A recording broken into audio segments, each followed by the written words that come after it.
Okay, so hi, I'm with Mark from View 360 to answer some questions about energy performance certificates and professional photography. So, Mark, introduce yourself. Tell us a bit about yourself and your business. Yeah, I'm Mark from View 360. We do energy performance certificates, floor plans, photography, drone photography. You know, the sort of stuff that for getting houses on the market and helping estate agents in that way. Great stuff. So estate agents love jargon, and when we go and see clients, we always say to them, you need an EPC, and they would say, you know, what on earth is an EPC? So what is an EPC? So an EPC, it's an energy performance certificate. They're required by law if your house goes on the market to sell or to rent. And basically an energy performance certificate, it shows any prospective buyers or tenants how energy efficient the property is. So it's very similar to if you buy an electrical product from Curry's, for instance. It has a graph on there and it tells you how energy efficient that is, or a light bulb as well. People see them on light bulbs all the time, and it usually has A to sort of G, green at the top, red at the bottom. And yeah, so what that does is it shows any potential buyers or tenants how energy efficient that property is. It also gives a list of recommendations on how to make the property more energy efficient. So, you know, if you've got cavity wall and the cavity wall isn't insulated, then on the recommendations list it'll have on there to get the cavity wall insulated and give a perspective or an estimated rating once that recommendation's been done. So for sales, it doesn't matter what the rating is, it's just an insight for any potential buyers. But for rentals, the rating has to meet a minimum of an E rating. And that was brought out in April 2018. Any new tenancies agreed, the minimum rating had to be an E.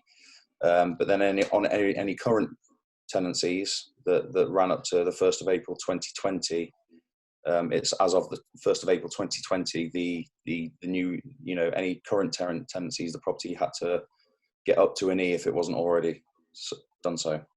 Right, and if a landlord's got then a property that obviously does or is already registered as an E, are there sort of best advice on how they can get it above an E? Yeah, so this, you know, the general things that a landlord can do. The main one is loft insulation, which is it's easy, it's very cost effective. You know, anything on any EPC where the loft insulation is less than 200 millimeters, it will recommend on the EPC to up it to 270 mil. But yeah, that's a very cost-effective option of getting it above. Another one is heating controls. So, you know, if you've got a gas or an oil boiler, heating controls, having a programmer, room thermostat, and thermostat valves, the TRVs on the radiators, can also, you know, it's another low-cost and effective way of getting the EPC rating up. Another one is if it's not a combi boiler and there's a hot water tank, is looking at the insulation on the hot water tank and whether that's got a thermostat as well. On newer properties, you know, you're looking at anything sort of 30-40 years old, it's quite easy to achieve that E. You know, so long as the property has got double glazing, the cavity walls insulated and what have you. There is a big problem with older properties though, where, you know, it might be solid stone walls, which is it's a lot more expensive and difficult to insulate them, as well as solid brick walls. It's, you know, and them sort of properties, then they weren't built with energy efficiency in mind, whereas, you know, more modern properties are. So, you know, for landlords looking at buying properties, it's always worth looking at the current EPC before they buy it. And a lot of mortgage companies as well, they won't lend on a buy to let when the EPC rating is lower than an E anyway. So, you know, it's always worth looking at that before buying one of them houses. What about light bulbs? Does that actually have much difference on the rates? No, it doesn't make a massive amount of difference. It's a very small in the grand scheme of things on the EPC. Yes, have you know, as many low energy light bulbs as possible in the light fittings, but you know, if you've got 10 light fittings in a property and one's got one low energy bulb, if you know, by having all 10, it's going to make, it may go up a point rather than, you know, that's it. It's not going to make a massive amount of difference. There's quite a misconception on, you know, people thinking, well, I'll just change all the light bulbs to be high energy light bulbs and we'll get above an E, and it just doesn't work like that, no. No, fair enough. And obviously some properties are exempt from EPC, being all grade listed. Yeah, listed properties are exempt from EPCs. Properties. So if you were to go and buy a shell of a house, you know, there was nothing on it. They can be exempt from EPCs as well, where you can demonstrate that the property is going to be redeveloped. Right, cool. And so any landlord and any seller should be aware that if there isn't one, then it is legislation to have one when they put the property up for let or for sale. How long do they last? Yeah, they're valid for 10 years. I have read, because we get regular newsletters from our accreditation schemes, there has been talk of reducing that to 5 years in the future, but there's nothing sort of solid on that. It's just been talk about it, because what they're saying is 10 years, a lot can change on a property in 10 years. Also, with technology changing and heating systems and stuff like that, you know, better things come on the market and the parameters sometimes shift, you know, depending on what's out there. So, and they were first introduced, what, 2009? 2007. 2007, and then yeah, what we've noticed over a period. So a lot of them have been coming up for renewal, having expired, haven't they? Yeah, in the past few years, I've noticed there's been a lot of sort of renewals from that initial first 10 years. So, you know, 2017 started seeing a lot of EPCs that were being renewed from their initial ones in 2007. Yeah. Right, excellent stuff. And obviously, the other element of your business is very much photography. That's the bit that I love. The bit you love, yeah. And boring. So one of the things that I would like when I meet you at the properties is when we do the drone photography, and up it goes and whirring around. Can I or anyone else just buy myself a drone and stick it up to take photos, or do you need to be? I mean, anyone can go out and buy a drone and use it recreationally. You have to register the drone and your details and what have you. But commercially, you have to do a course. You know, it's a week, usually between 3 and 5 days in the classroom, learning different bits and pieces, and you do a flight assessment, and then you apply to the Civil Aviation Authority for permission to fly, so that you can get paid for the work. Yeah. Yeah, great. One of the cool things is they do give a totally different perspective, don't they, on a property, especially if it's got landscape, hills, and everything else around it. You just get a total different view of it. Yeah, no. You know, properties especially, they look different. Just an elevated view of it sometimes adds a different perspective that makes it, you know, look, you know, if you've got a £400,000-500,000 house and you just get that elevated view, it really does make it look like a you know, a desirable £400,000-500,000 house, you know. And especially it's great for showing off properties that don't have much around them, and you want to show the setting it's in. And, you know, like the area where you operate, John, you've got Cleveland Hills in the background, and that always adds, you know, there's a big thing like with Roseberry topping. You know, if you can get a shot of a house with Roseberry topping in the background, it's a winner, isn't it? And you may not get when you're looking at a property at street level and you're just sort of, that's all you see, isn't it? But then when you elevate yourself up and you then get a perception on the size of the garden and the surroundings, so if it's near rivers or a lake or whatever it might be, you just get that whole different perspective as you would if you were just driving past at street level. Yeah, no, definitely. And it's not necessarily something that you know, it's not a perspective that you're going to see when you go to see the house, but you know, for a photo, it just adds a lot more to it, and makes it look more desirable when you can see all the surroundings and what's around that property, especially if it's on its own. It you know, just makes them look a lot better. Yeah, I mean, property is all about presentations. So, you know, for me, professional photography, we take nice photos, but professional photography, you know, is just a must in terms of getting that extra level of presentation and hopefully obviously better prices, but you know, people seeing it at the level they need to. But if you were going to a house to do professional photography, what advice do you give to the sort of seller in advance in terms of preparing the property for photography, or do you just assess it when you get there? And well, generally, what I advise to people is to declutter. Make sure the house is nice and tidy and presentable, because obviously, you know, the pictures are going to be on, you know, whatever portal the agent's going to be using. You don't want your neighbours talking about you either, saying, so, oh, they don't live, you know, they're not very tidy and what have you. But no, generally declutter, depersonalize, tidy up, you know, have a good clean around, make sure light bulbs are working. So, you know, in the photos, it's nice to have the lights on, the lamps on, make sure all the bulbs are working, and the lamps and the light fittings are all working. You know, that's that for inside. Outside, make sure drives are clean, clear of cars, gardens are nicely, you know, cut. Depending on the year, you know, having flowers, you know, having that colour in the garden, you know, it just adds to it as well. But yeah, you know, generally declutter, tidy up. There's not many houses that I've been to where they haven't, you know, I've been to a couple where they haven't lifted a finger, and they're the one, you know, you have to say, look, sorry, I'm gonna have to come back and do them again, and usually point them in the right direction, because, you know, a lot of people, everyone's different in terms of what they find to be presentable and what's not.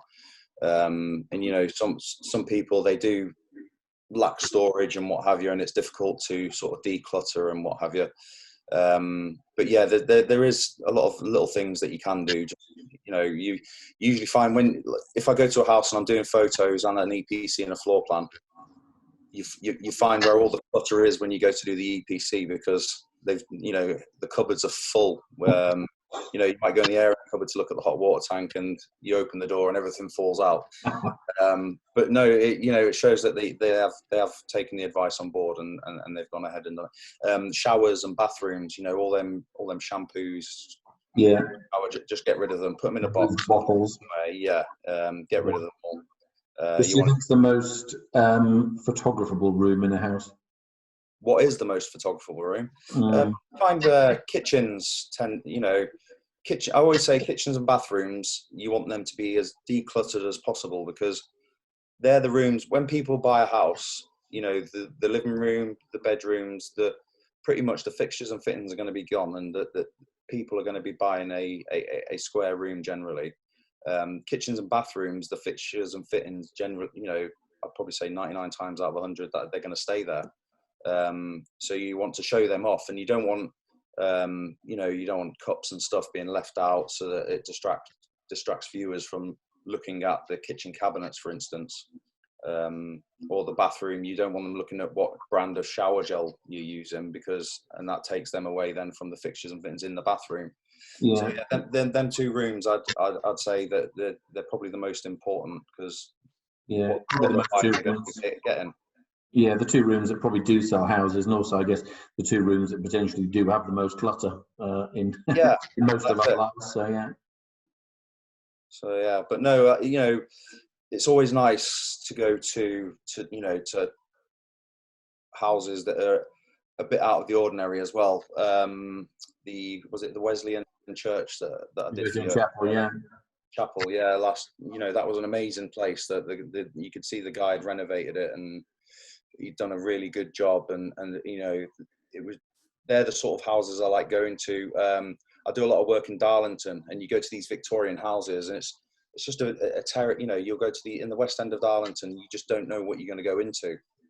You know, and some of them, the foresight people have before they decorate, and it's just amazing. You know, some places you go to, and it's as if they're interior designers or something, but they've just done it themselves, and it's always, yeah, when you go in, it's always, you know, it's a nice surprise when you go in there, and it's just something that's totally out of this world. And yeah, the nicest ones tend to be where they've kept a mixture of the original features as well as introduced modern stuff as well. Yeah. you know, yeah, they are really nice. Some of the houses that you go to, yeah. Yeah, there's some pretty amazing places around. Do you think that, you know, when you do, so you do quite a lot of, for us, lifestyle type images, do you think they add to the buyer experience when they're looking? I think they do. When you're looking online, I don't think it's always about trying to show every room off as wide as possible. You know, trying to get into a room, you know, getting in a room, trying to make it look as big as possible isn't. You know, it's nice to do that in all the rooms, but then it's nice to pick out little features and do them lifestyle shots because people buy into it.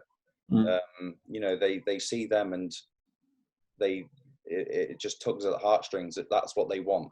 You know, when you look on your, you know, the developers and their sort of pictures that they have, that's why they do, you know, the show homes. They photograph the show homes.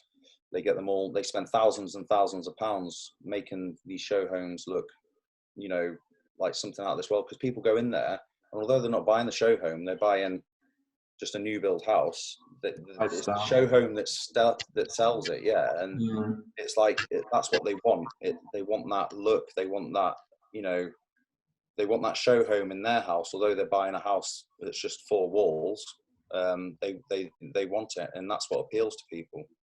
Yeah, and you've got things like log burners. I suppose if someone's got an expensive bathroom or bathroom taps, fittings, kitchen fittings, that kind of thing, they sort of photograph well, don't they? Yeah, and I like you wouldn't normally just pick up in a picture of the room itself. You don't sort of see what the taps are like, or you know what the log burner stuck in the recess looks like. So they're quite nice photos, aren't they? Yeah, and you know, I like the peeking in photos as well, where you get a bit of the door handle or doorknob looking into. It tends to work nice on bedrooms. Them peeking in photos, they look nice because I think for a lot of people it makes them want to see what's in the room. So you know, so you have that photo and then a picture of the room sort of thing, because it just adds that air of sort of mystery as to what the room looks like, I suppose. Yeah. And at the moment, obviously strange times, can you visit properties? What's the... Yeah, so at the moment, I can go to empty properties. You know, more than happy collecting keys, going to empty properties. Generally at the moment, EPCs, a few photography jobs. But yeah, pretty much guided by, you know, what the government do. Yeah, what estate agents are doing as well. You know, if the estate agents aren't taking on a great deal of stuff at the moment, that limits what I can do as well. So yeah, it's literally governed by, you know, the government as to what they're doing. We're all in their hands. Yeah. Which is great. So thank you for your time. Right. Anyone that wants any further advice or information on energy performance certificates, drone photography, professional photography, then do give us a call, or we'll put Mark's details available. Do feel free to contact him with any questions direct, and we'll get this posted out on our Facebook and social media channels. But for today, Mark, thanks ever so much for your time, and look forward to seeing you post-lockdown back in action. Yes, thanks, John. Cheers, mate. Bye.